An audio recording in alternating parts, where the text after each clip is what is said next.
Jail is one of the scariest places that I've ever been in my life. The feeling of uncertainty as it pertains to your future is overwhelming. The locking of doors loudly echo down the hallways, with each one that you hear pushing you further and further away from freedom.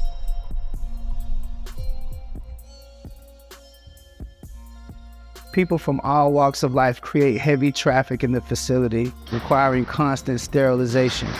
So the smell is that of a hospital. Being on the south end of town and being in a low income area, you know, you're going to see things that low income area bring, alcoholics, drug addicts, fighting, discord in homes, homelessness. You're growing up, you have nothing, you going to school and stuff, but you see these groups of people and they seem to have everything. They seem to have living a life, having fun and everything. And you want to be a part of that because it's naturally for a human to want to achieve more, to want more, to want a better lifestyle, a better quality of life. And you start associating that with what you see others doing. And you find out, you know, that they're in this gang or that gang or whatever they doing. And you find out that you can possibly be a part of it. All the girls are going to the gang members. They seem to flock to the gang members. The gang members seem to have this type of car, these type of clothes, this type of money. I believe that over-incarceration has an effect on gang problems, but I don't believe it's the primary factor because kids join gangs because they have a lack of mentorship or belonging. And that could be whether they're in jail or whether they're at home. So initially the gangs start on the outside of jail and come into jail. But if parents spend more time with their children, if people in the community stepped up and did more, and we thought under the pretense of it takes a village, less kids would be drawn to gangs. The primary age that we're seeing for this violent behavior is late teens, early 20s, but we've had as young as 13 and 14-year-olds shot and shooting other people. The most recent death that we had here was a 14-year-old assailant against a 19-year-old victim, both of whom knew each other. In fact, they were next-door neighbors. So that's the main age range that we're seeing. And one of the common factors that we see over and over and over is these young men just don't really seem to have a home life. There's almost always some type of drug activity that's involved, whether it's dealing drugs or, you know, street level selling. We see these young teens that are out midnight, 2, 3 in the morning, involved in this violent behavior, you know, and what's going on with the family? I started many years ago. We were looking at just mental health, not so much criminal activity being involved in it.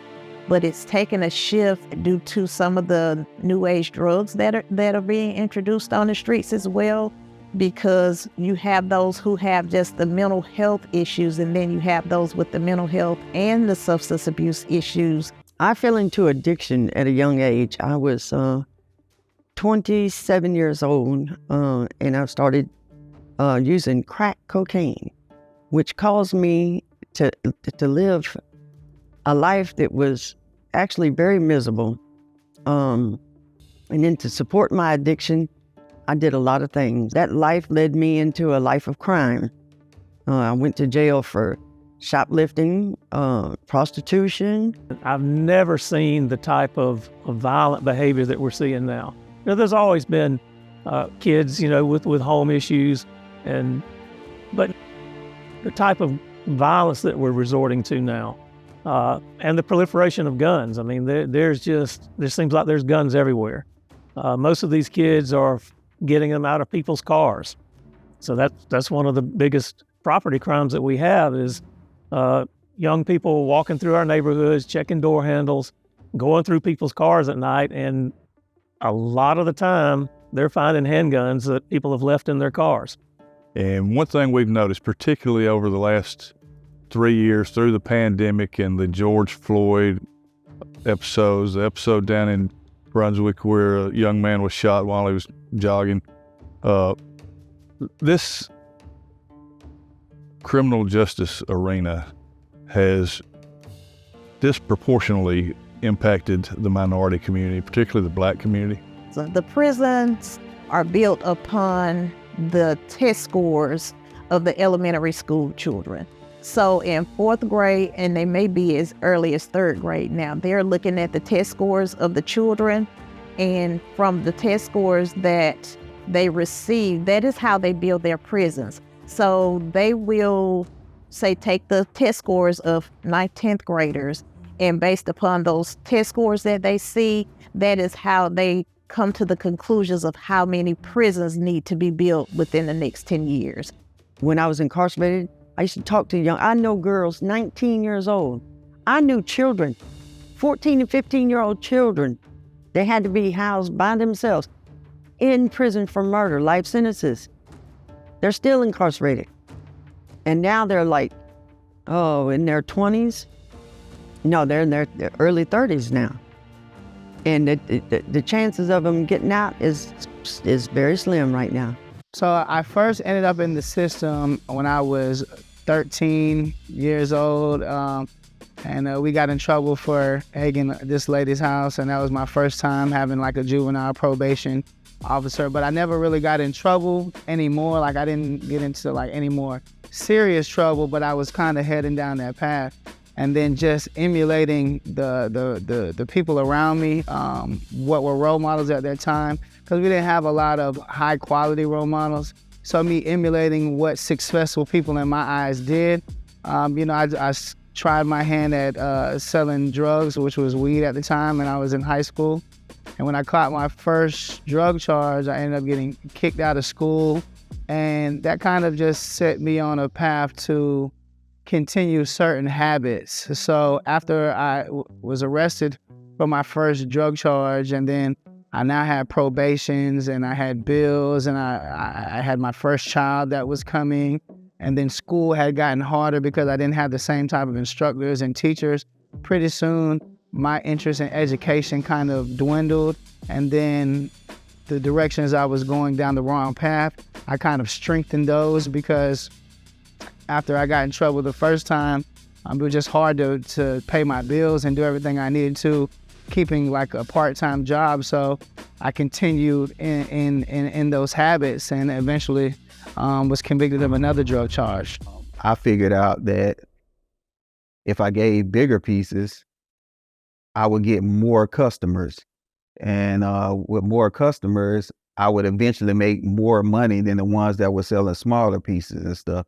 I did that for about a year of what we call breaking down. And at the end of that, I had enough money to buy 3 kilos, and I went on from there. I later would get in trouble with the U.S. government and go on to do time.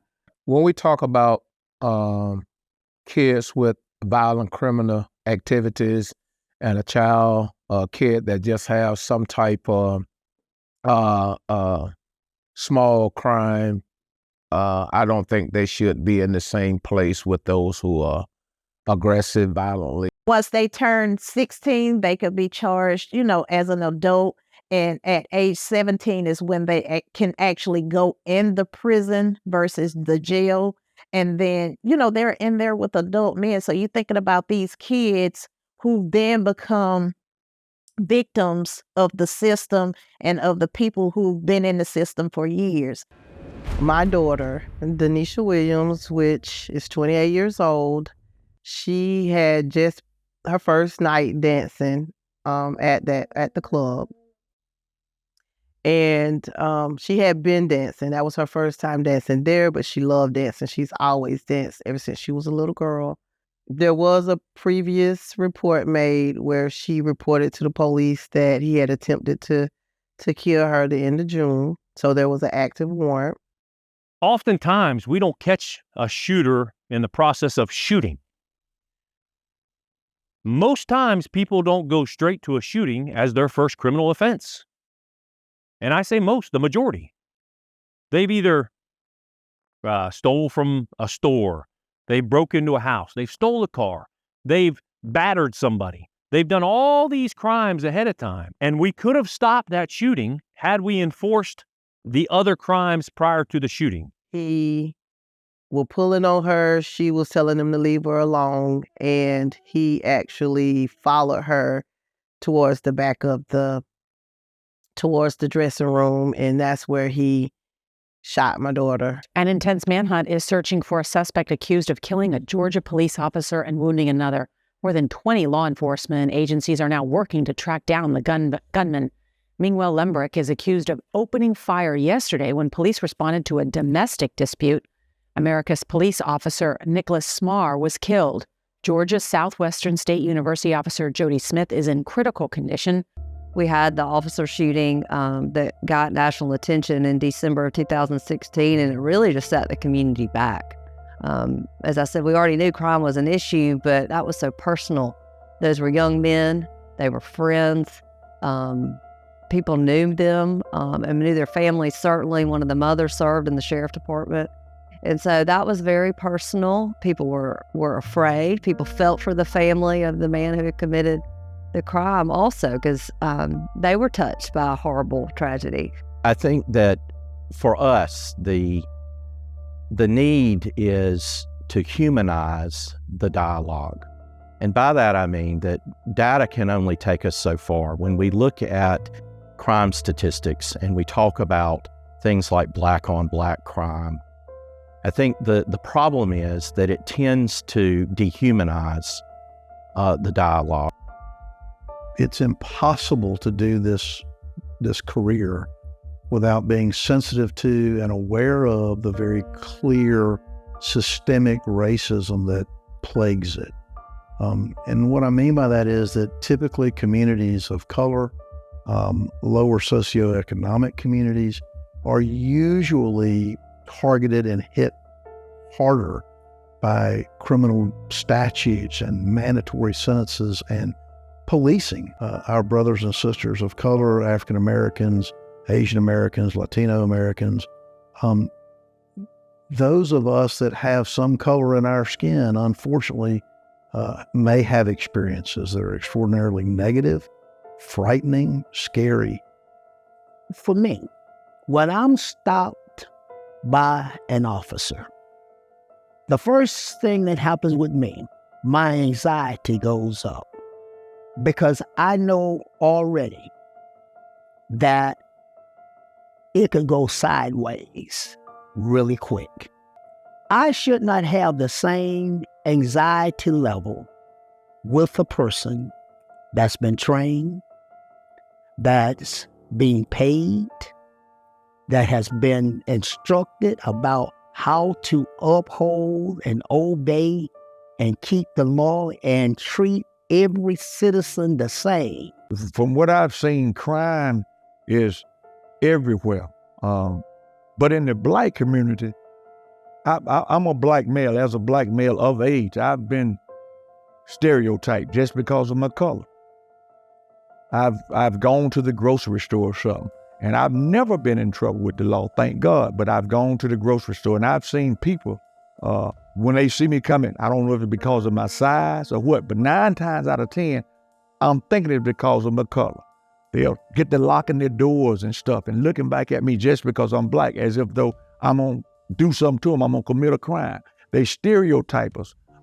And sometimes when the young black folks see you doing stuff like that, they're going to respond and react anyway just because you think they're going to do something. So let's scare them. And a lot of times they're trying to play because there's nothing here and something kind of for the kids to do. So they actually sometimes just playing a game, and then it turns bad. Is officers out there that are here to help. They are here to protect and serve, and they come to do their job, and they interact with the community, and they're seasoned officers. They've been through it, and they know how to control their emotions and stuff. So the whole notion of all officers are bad, all officers are good, I think there's no such thing as all, just like all people are not out to get you, and all white people are not against blacks, and all black people don't not like white people. You have some, and having some, we kind of generalize all in that category. Have people out there that really do things to entice law enforcement and knowing that they should not be doing it. So we're not perfect. I would dare not say we are. Training is training.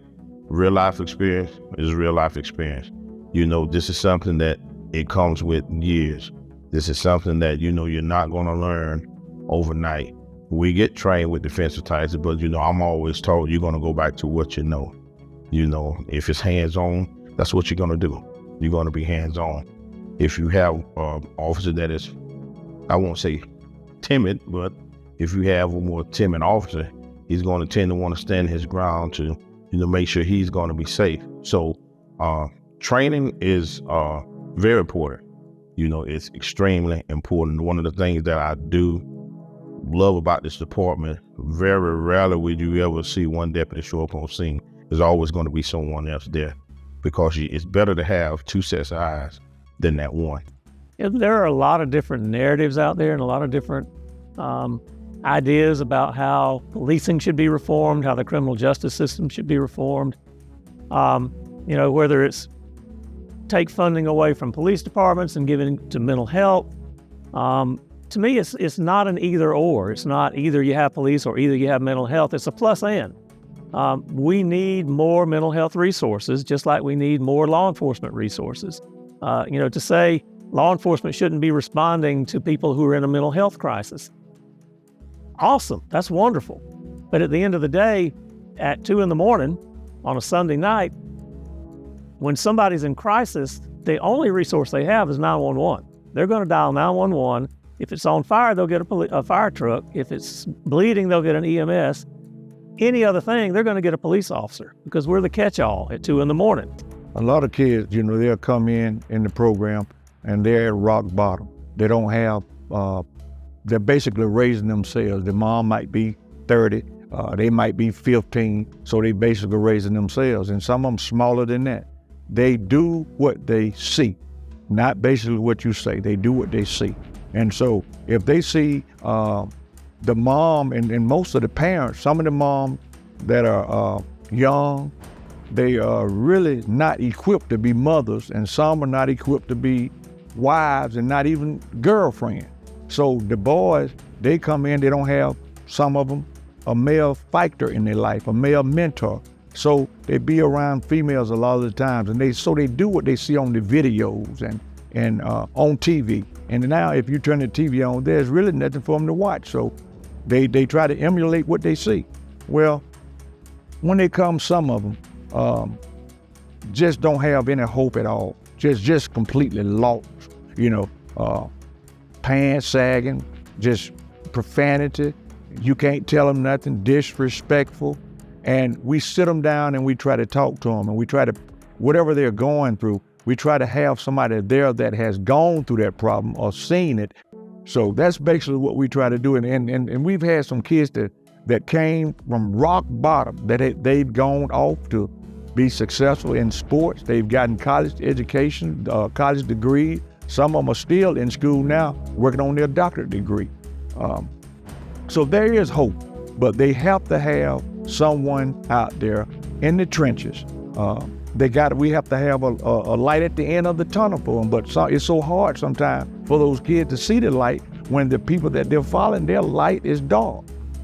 And accountability is important with these young parents. They're not understanding the concept of holding accountable those individuals that's been accused of a crime. So what's happening once they're arrested and or detained, now those parents or those, sisters, siblings, whatever it may be, now they want to come to the defense, well, why this? And they didn't do this and they didn't do that, when the concern should have been all along, where was the accountability before it got to this point? Now it's almost the blame game now, because, why did you charge this person and not this person? And it goes back to, well, why didn't you report this other person doing this or committing this act before your child or your person you're concerned about got arrested or detained?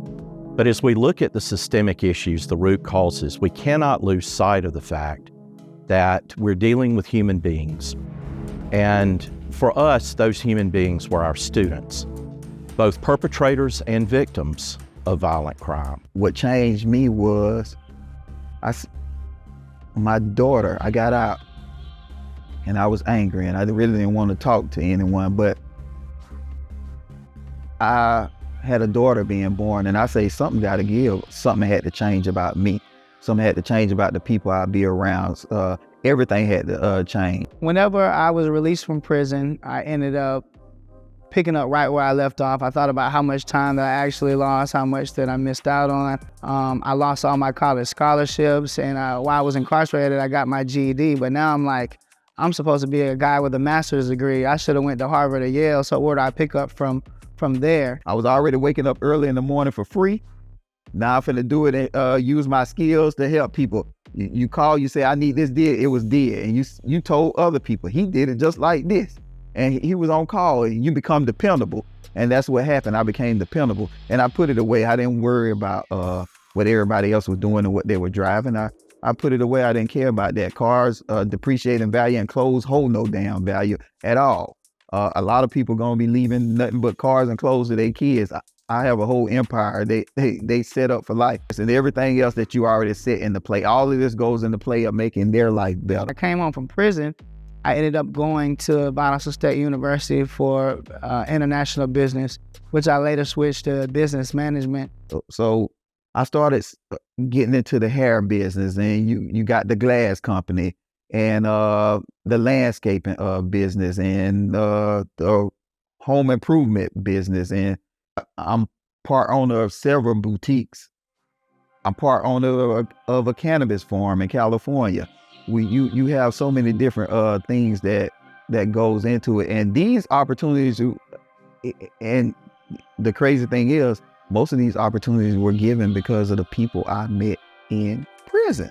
When they got out, the things that they did, that they incorporated me in, after showing that you were someone that can be trusted. You were someone that were loyal to what most people are in prison because somebody disloyal put them there. So when you show them a whole different side of you, and you showing them it's not just about you. You're not asking them, help me. You asking them, how can I help you? So I started my own business in 2018. It's a tattoo and body art business. I also own a jewelry business as well.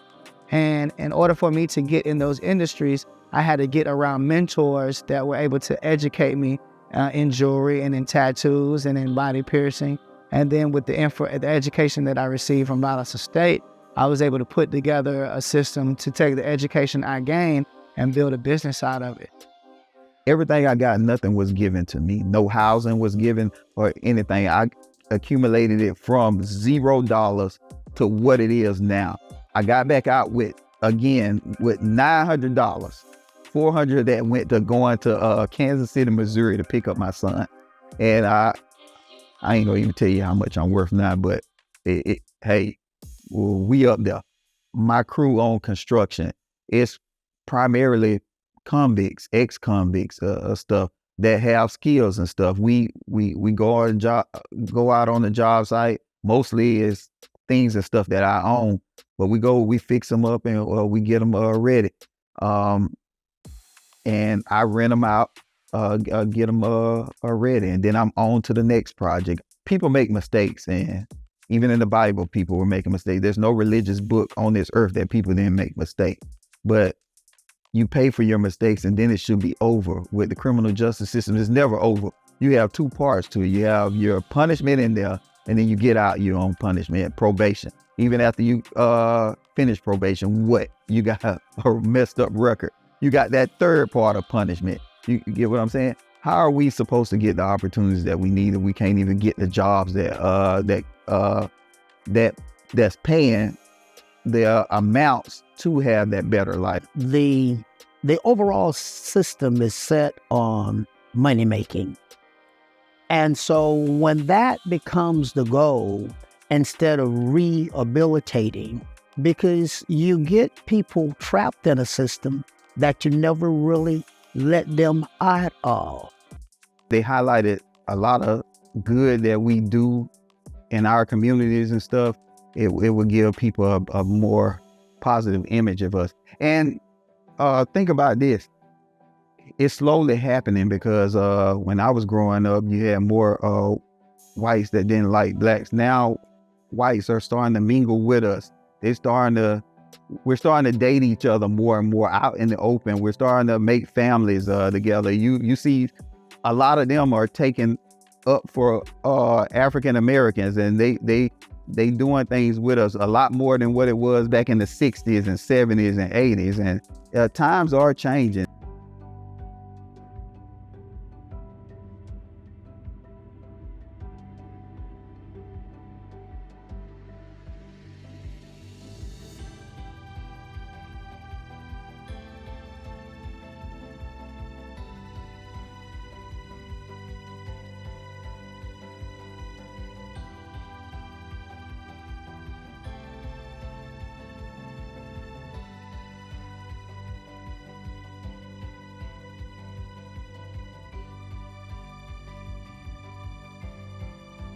You never know what a person is.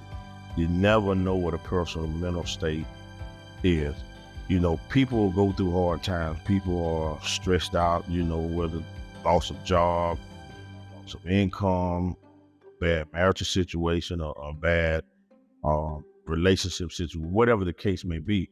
So you need to have a level of empathy. It's not my job to judge. I'm not here to judge you, to say, you know, you shouldn't be doing this. How you feel is how you feel. Communication is the key. You know, hey man, I can't say I understand what you got going on, but man, let's talk about it. Let's kind of figure out where we need to go with this.